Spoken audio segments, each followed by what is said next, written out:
Bali's a very pleasant place to be. The climate's lovely, the food's lovely, the people are lovely, and there are lots of beautiful places to go.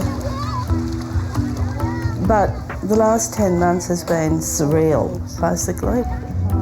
Someone to actually implement it. We're pretty ordinary, Mr. and Mrs. Average suburbia. So much to learn. And I'm a teacher, and Lee has been with Telstra for 30 years. Obviously, there's a lot happening behind the scenes. We've tried not to live our dreams through our kids and encourage whatever, but of course one would never want this.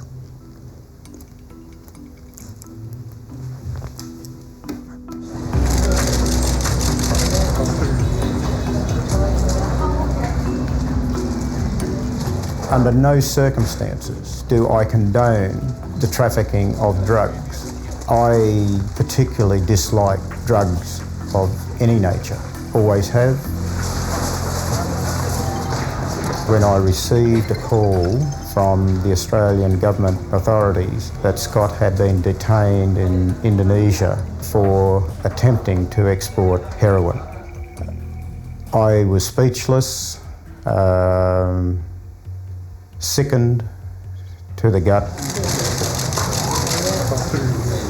Within me, unfortunately, I have a lot of anger. Some of it leans towards Scott, but under no circumstances do I blame Scott. I'm responsible for my own actions, and, I just should have seen it coming. I should have seen it coming, I was a bit suspicious of something, but nothing to this degree. I believed that I was an easy target. Me and my friend had never been overseas before. I was looking for a goal in the future, and I believed that someone else could help me. So don't trust what you don't know.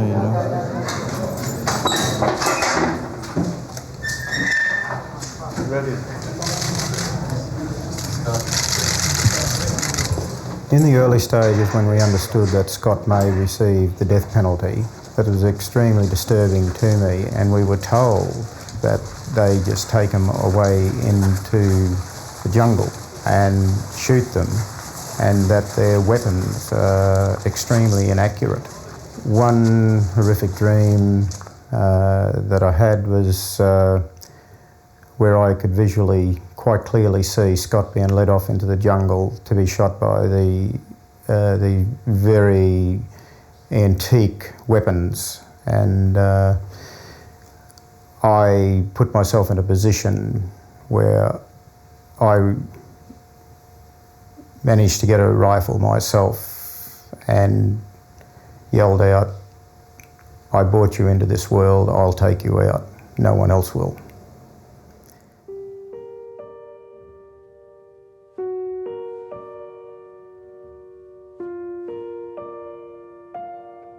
Oh, look at this. Yeah, it's pretty good. You look like Bernie there. We have 3 boys, and Scott is the youngest. Down at Tony's mother's place at Bustleton. So Scott's nearly as tall as the other 2. Scott had plenty of potential. He loved to be part of a team, and he was captain of the under-17 Taylor Bridge Rugby Club. Scott and I were really close as kids. Scott was always a larrikin. Always had to be in the spotlight. He had a sense of humour as well. And he's a good kid. I noticed a change in Scott during his late teenage years. I think he found some what he considered new friends, and unfortunately he was always under the negative influence of those around him, being easily led, and a stubborn fellow at that. Here we are again with the cousins, same time about... It's in WA at Bustleton? All about 3. When I came home from work on the 7th of April last year, my middle son informed me that There were several messages on the answering machine from a flight centre in Sydney. I was informed that Scott had an airline ticket. His destination was Bali, Indonesia.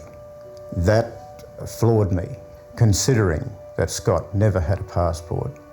He certainly didn't have the finances to be able to participate in such a trip. Scott lived at home and we thought he was camping at the coast, not very far away. This phone call made us feel absolutely sick in the stomach. Scott, in the past, has certainly been involved in some misdemeanours. These were minor incidents. The things that concern me, the extra activities at night, dropping off in his studies, the extra sleeping in the mornings. It was a gut feeling more than anything, but probably what I had seen over the last few months of Scott's change in personality, that possibly there was some link with drugs. Bob Myers. I phoned a good mate of Yes, mine, how are you? Bob Myers. Bob is a barrister. Yes. I could tell by the sound of his voice that he was very, very concerned for Scott. Mate, they wouldn't And surprise his me. first Well, impression I think that he thought Scott may be used as a drug mule. Well, mate. I'll talk. As I said to Lee, if I was in your shoes, I'd be going to the Federal Police and, you know, I can get in contact with them. You see, in all my years on this man's earth, I thought that that's what our police force were prepared to do. I mean, it's everyone's obligation to prevent the commission of a crime.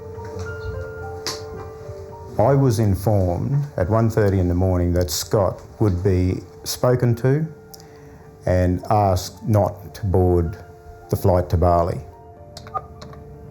It wasn't until about mid-morning that I received a call from Bob in a distressed tone in his voice. He said, "Mate, we could not stop him. They have let him go through and he's on his way to I'll Bali." just keep in touch with you.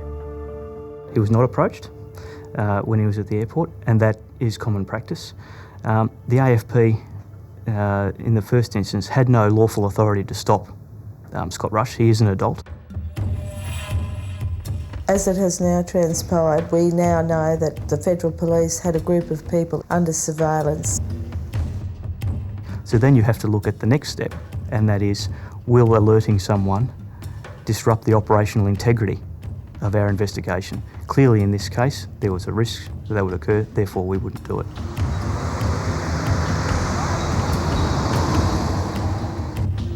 Scott was arrested about 10 o'clock on the evening of the 17th of April. We were not informed until 1:30 the following afternoon. So I really do wonder why it took 14 hours to contact our family.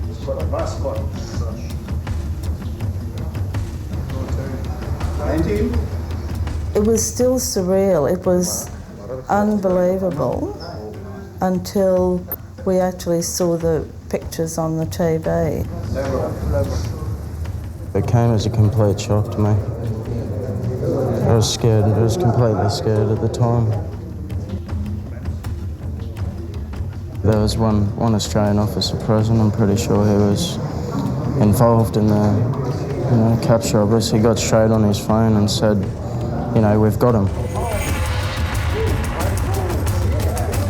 Seemed to be pretty happy about the whole thing, when he would have known all along that, that we were trying to reach out for help. Scott is one of the younger ones.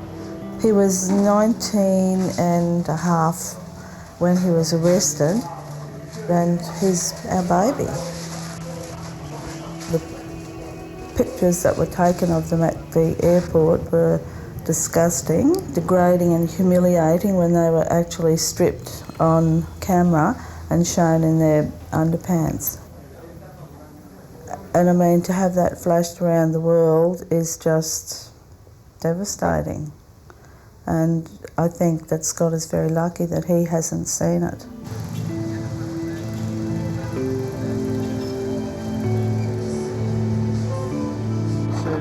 We arrived in Bali within 3 days. Lee and I didn't have passports ourselves, so we had to organise that. We gave him a cuddle and I shed a few tears.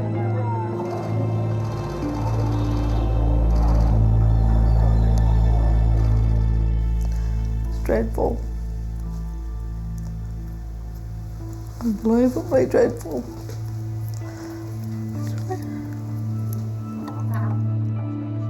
We just said to him, we're going to be here.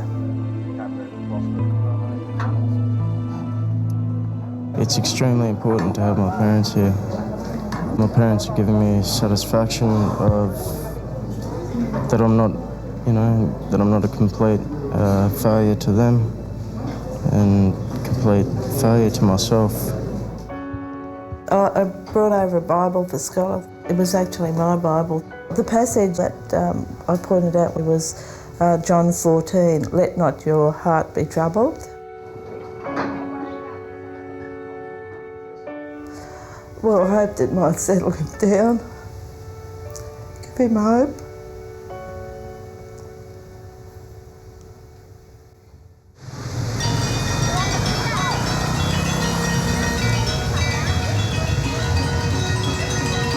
We try to see Scott 5 days a week for either morning or afternoon. Do you think Scott will have enough gear? Has he got clothes for tomorrow? Scott, Without wanting to be offensive, I would say that Indonesia is what I would call a third world developing country. The prisoners in Kerobokan LP are very dependent on the families for support. Yeah. is that good? Good. That how you do? Yeah. In Indonesia, there is no government support for detainees or criminals in holding cells or jails. Right. And what's this called in? In Bali? Yeah. Sahur. Sahur. We found out very early that we needed to feed Scott. We needed to bring the necessities of hygiene. What is this note here? 100? Yeah, 100. This was very difficult as we didn't understand the culture, the language, the currency. Now we got everything. We've got the broom, dustpan. There has been reports within Indonesia of the bird flu epidemic. Coming into the wet season, the problem of mosquitoes. I myself contacted dengue fever and I was very, very ill for some days. I considered how would Scott get on if he was stricken with this disease, dengue fever. Oh, look at plenty of people in there today. It's very worrying indeed to know that Scott is in such an environment. Institutionalisation, of course, it brings on mental health issues, drug abuse issues, all sorts of things like that. The uncertainty of what is going to happen is very difficult for us. Jam kare, as they say, rubber time.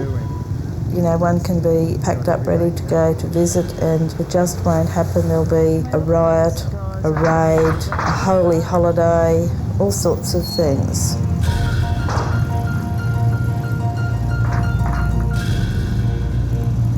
Well, obviously there's a raid at the jail by the police. I'm not sure about the seriousness of it.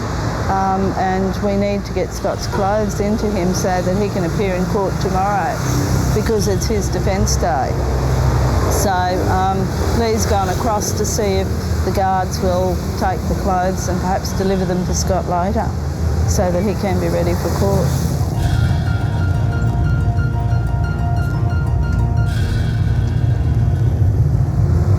No go. They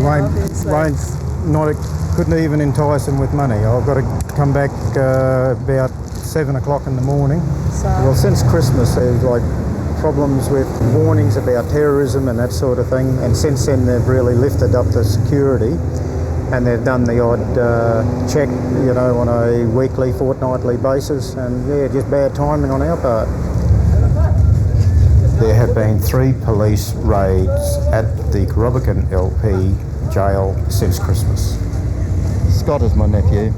He's going to be traumatised all the way down the track. Pretty unreal, really. I mean, when I heard the gunshots, that was a little bit unnerving. You know, when you hear gunshots, you straight away think of Scott. He's in there. He's in there. He's in there where the guns are being fired. Oh, gee, we'll get some light in here today. I feel very let down by our Australian Federal Police. We tried to lawfully stop our son leaving the country. It wasn't done. And now we've got this happening and it's just a nightmare. When the prosecutors asked for life imprisonment, I was totally stunned, but it's possible that the judges might decide on the death penalty anyway. So it's still not set in concrete that this will not happen. You see what time it is? Yes. Okay, thank you for the cup of tea. We've got a very busy day. Australian lives, our sons included, will put at risk of the death penalty. It is totally unacceptable.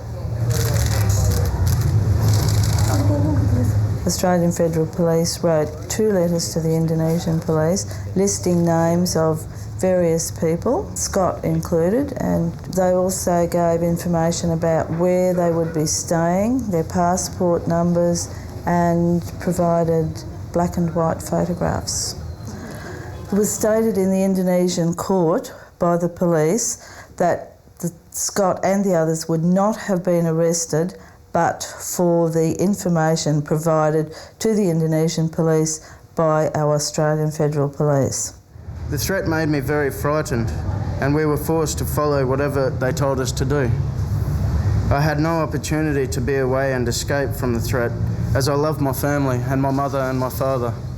As far as Lee and Christine are concerned, it's been absolute hell for them, knowing that your 19-year-old mightn't see his 20th or his 21st birthday. Just disgraceful. I hope this will be a lesson for everyone, especially my people in Australia, not to believe other people that you do not know well. So obviously some policeman has decided that the operation is bigger than the 9 Australian lives to make that decision, and that's the decision that worries me. And I mean, I'd love the person who made the decision to come out and say, it was my decision, and of course that was right. Ultimately, the decision to hand the information over to the Indonesian police and ask the specific request for surveillance vested with my position and myself. It's the AFP that have got the blood on their hands, nobody else. Well, I think it's unfortunate that that people say that the AFP has blood on its hands. I think I can understand the emotion in these things. I particularly understand it from the families. I understand it from certain portions of the legal fraternity. I fully understand their position, but narcotics trafficking is a dirty business.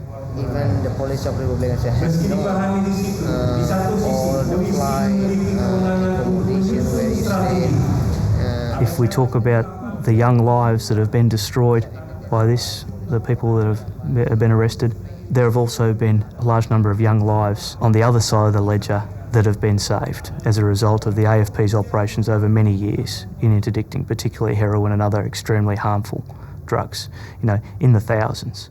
Now, there are the parents and relatives of those thousands of people that we've helped. Hi Colin, some documents have just arrived in relation to the Bali 9 matter. Would you like me to bring them straight up? Yeah, thanks Deb, please do. I have a background as a consultant in Indonesia in legal cases, and it was through Bob Myers that I got to know Lee and Christine Rush. Australia firmly stands against the imposition of the death penalty.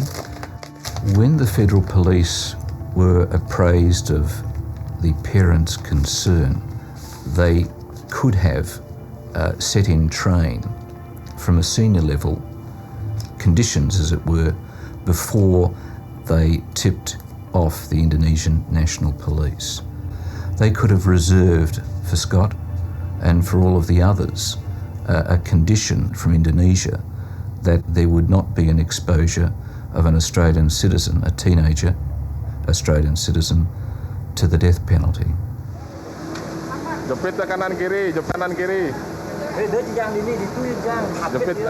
If you are supplying information to the Indonesian National Police, they cannot give that assurance. It's the government level that can give that assurance. The government has made a conscious decision to leave those decisions prior to the charging of offenders to the AFP, and we are the ones that discharge that duty. As far as I'm concerned, Australian law is that no citizen of Australia, let alone Australian public service, public servant, can expose another Australian citizen to the potential death penalty. It was the AFP that supplied the information. You know, it was the alleged offenders that travelled to the country knowing that there was, say, you know, the penalties for drugs are death. It's hard to make operational sense of what did occur. If it was to catch the big guys, that didn't happen. If it was to catch people here in Australia higher in the hierarchy in the drug scene, that didn't happen. Could they have been arrested in Australia? Yes, they could have. And did Indonesia get anything out of it? No.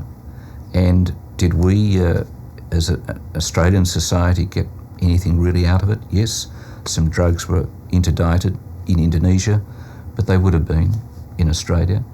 And there was the potential to catch people who are higher up in the nefarious world of drugs. That was lost. Excellent job reading. Brilliant. The thing that is important here for everybody to realise is that even with the aid of hindsight, should the same set of circumstances present themselves again with another syndicate or other people, we would do exactly the same thing.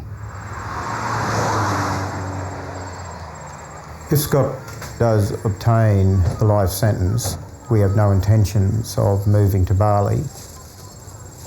The costs of maintaining needs for Scott in this country is in the vicinity of approximately $270 to $280 per month.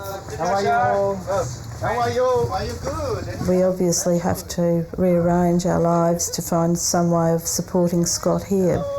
How are you? Oh, fine, eh? Very good. Regarding the assets that we have tried to build up over our lifetime, we have had to mortgage the house to get organised with Scott's legals, and we're going to have to factor in trips to Bali to visit Scott at least yearly.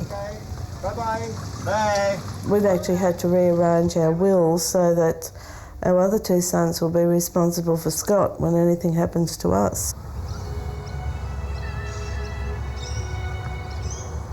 I feel obviously concern and compassion for Lee and Christine. They've committed no crime themselves, and yet it could be seen that they're paying an enormous penalty, currently, at least, and probably for the foreseeable future. Yeah, well, mate. I play touch football a few times a week, and so that's how I first met Lee. Everyone's terribly supportive in terms of gifts and things for Scott and financial support. That is also a reflection on the sort of people they are, that friends would come along and be that generous, and so that's helped.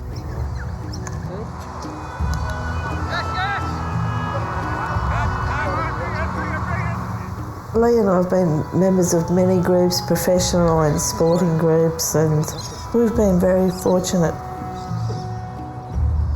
The community has really rallied around us, and we're very, very humbled. It's very difficult to be a taker, not a giver. And, it's very difficult to acknowledge pride and independence is taken away. Ourselves and other parents of the people detained at the airport have made a significant effort to stay together as a group. Hi, Chris. How are you? Hi, Michelle. For emotional support, also advice on what's happening, and we of course will be working very, very hard on the International Prisoner Exchange Treaty, and it's been confirmed that it was actually sent. We've written to the Australian government. Well, that should be good, especially if they take note of all the different types of fevers they can get. And there are times, of course, when we feel very, very cross with Scott for getting himself into this situation, putting us in this situation, bringing shame to everyone. And of course, you know, being the prodigal son, we want him back.